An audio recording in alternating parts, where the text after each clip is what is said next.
people who have requested this recount have expressed concern about the possibility that machines were hacked.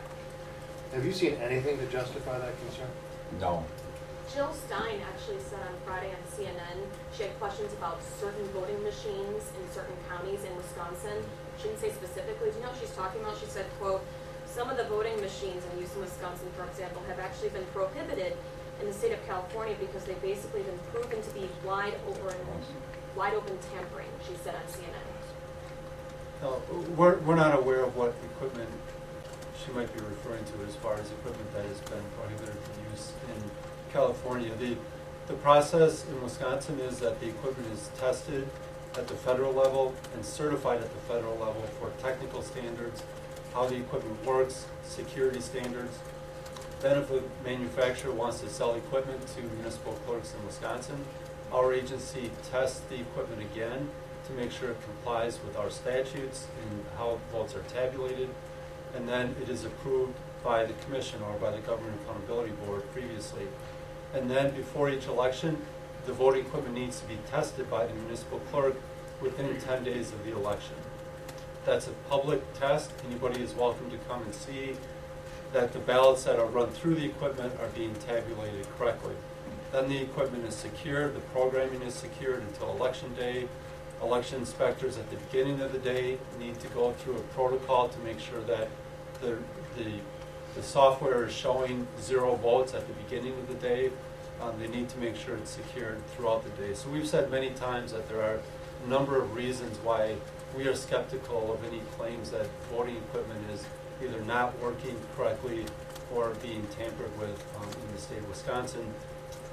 Among those reasons are it is not connected to the internet. We have a number of different systems in place in the state.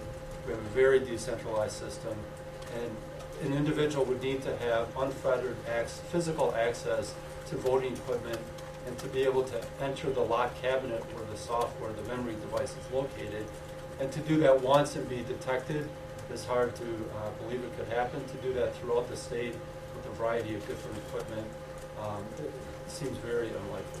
So just elaborate on that a little bit, Mike. I think there's been an assumption that someone through the internet or through some other electronic connection could access voting machines and reprogram or repurpose them. But again, we have about 1,800 municipalities in the state, correct? Are you saying that over a significant number of those municipalities, people would have to physically access the voting machines and reprogram them? Right, because if it's not connected to the internet, in theory, you cannot tamper with it over the internet. I'll let Ross chime in if he has anything else to add. I really don't. I mean, it's as simple as in order to access the equipment, you would actually have to get your hands on it.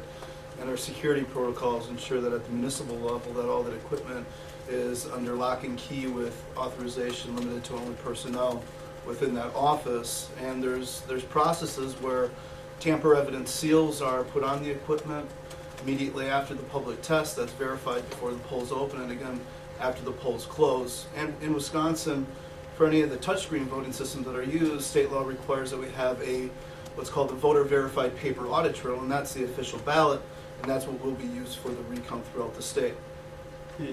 And we might as well, I guess, address the claim or the theories that equipment has programming in it that is automatically triggered on election day. Again, the people who program the equipment are either the county clerks or the equipment vendors who are authorized to program the equipment.